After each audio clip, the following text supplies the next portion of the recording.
Tes tes cek sound cek sound. Ya, selamat datang kembali di channel saya. Hari ini saya santai saja ya. Kita akan bahas em, kejadian unik di tanggal kemarin ya, ketika market Bitcoin atau harga Bitcoin terjadi lonjakan harga yang cukup signifikan dan cukup singkat ya. Atau biasa saya sebut sih Bitcoin sedang batuk ya. Nah, jadi dampak dari penurunan kemarin Bitcoin itu di hari yang sama altcoin atau koin-koin lain selain Bitcoin ya, atau lebih tepatnya semua market di kripto itu mengalami penurunan juga ya, dampak dari si Bitcoin itu yang batuk ya. Bahkan koin-koin lain seperti token micin gitu penurunannya hampir lebih dari 70%. Nah, kita lihat di market outlook, kalau di sini kita lihat di time frame weekly tidak begitu kelihatan ya penurunannya, namun kalau kita ubah ke daily. Nah, di sini kita lihat ada satu candle yang merah ya. Jadi ketika dia sedang melanjutkan tren naik, dia tertahan di sini dan turun begitu signifikan. Kalau saya lihat, dia turun sekitar ya 14%. Jadi ini gede banget ya untuk penurunan Bitcoin. Maka nggak heran altcoin lainnya pasti turun lebih dari 14%. Gitu ya. Nah, kita lihat juga ini detail penurunannya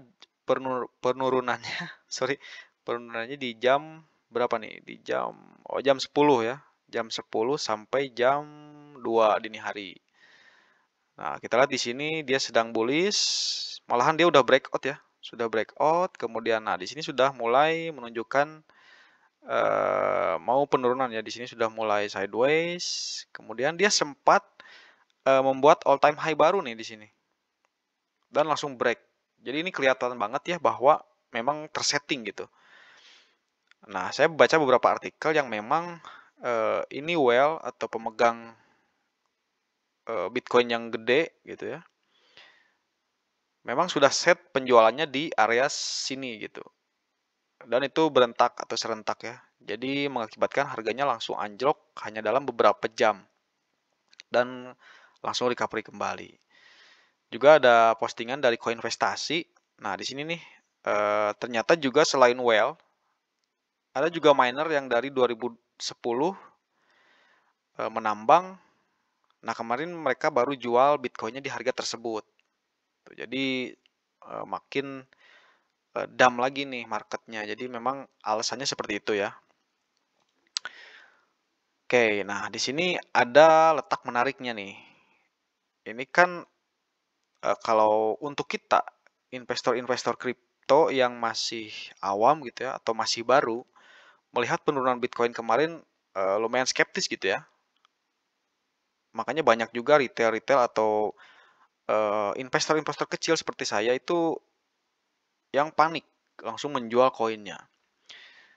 Namun di sini ada yang beda ya. Di 2021 ketika dia terjadi dump ini malahan turun terus ya. Nah, di sini dia langsung bounce back. Nah, di sini dia langsung bounce back. Kenapa? Karena memang dukungan institusi sudah masuk juga ya, sudah banyak institusi yang mendukung Bitcoin ini, termasuk ETF spot yang kemarin gitu ya. Nah, di sini ada hal unik juga ya. Ketika tadi saya berbicara bagaimana retail ketika melihat penurunan ini langsung FOMO dan menjualnya, sementara institusi besar itu malah seneng gitu terhadap penurunan ini, malahan mereka juga banyak yang borong. Nah, di sini ada presidennya El Salvador nih, Nayib Bukele, ketika terjadi penurunan dia we're buying one Bitcoin every day starting tomorrow. Jadi dia malahan mau beli Bitcoin satu hari satu Bitcoin gitu ya, dimulai dari besok, dimulai dari ya pas penurunan gitu ya. Jadi kan di sini terlihat ada optimisme malah dari institusi-institusi besar. Karena mungkin mereka memandang Bitcoin ini ketika terjadi penurunan kemarin itu malah di pikiran mereka itu malah diskon gitu ya. Jadi, kapan lagi nih Bitcoin murah. Nah, jadi ada berbeda pandangan ya. Juga ada masih di Bitcoin Magazine ya, Twitternya Bitcoin Magazine, di sini ada postingan yang unik ya. Don't sell your Bitcoin to the whale. Jadi yang tadi saya bilang, ketika retail-retail ini takut dan menjual Bitcoinnya ketika turun, nah disinilah whale masuk. Jadi dia membeli lagi, ketika turun dia membeli lagi. Jadi seperti kita memberi Bitcoin kita ke whale gitu. Kita rugi karena cut loss. Mereka untung karena beli di bawah. Gitu ya. Jadi sangat disayangkan ya. Jadi kalau bisa jangan FOMO gitu. Tetap analisa lagi. Oke, nah di sini juga ada postingan ya dari si Genius nih, Michael Saylor atau CEO-nya MicroStrategy. Nah, di sini dia 2 jam yang lalu ya postingannya. Ketika penurunan terjadi di hari kemarin, dia malah mau meminjam uang. Nah, di sini Michael Saylor just borrow 700 juta dolar untuk 6 tahun nih. Jadi dia meminjam for 6 year with a tiny interest rate. Nah, jadi dia meminjam uang dengan jangka waktu pengembaliannya 6 tahun dan bunga rendah gitu ya. Nah, si uang yang dipinjam ini dia akan belikan ke Bitcoin karena melihat bunga yang akan diberikan akan jauh lebih kecil dari penghasilan investasi di Bitcoin gitu ya. Intinya gitu. Nah, jadi di sini terlihat banget ya dua sudut pandang ketika melihat trader atau investor retail dan investor sekelas Michael Saylor atau institusi-institusi besar nih. Mereka malah sibuk, ya ini contohnya gitu ya. Michael Saylor aja melihat penurunan itu kayak, wah diskon nih, sampai dia minjem. Ini institusi loh. Dia sampai rela meminjam untuk membeli lebih banyak Bitcoin lagi. Dan di sini dia sudah mengumumkan, dia sudah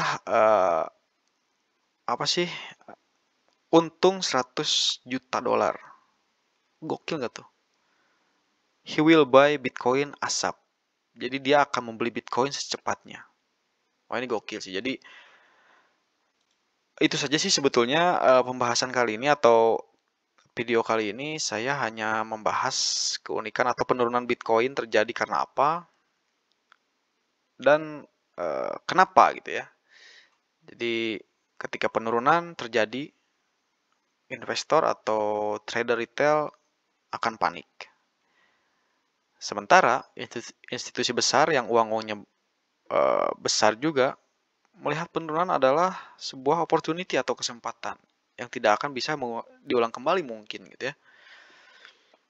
Nah itu mungkin akan jadi pemikiran juga untuk saya ke depannya untuk selalu intinya jangan FOMO ya.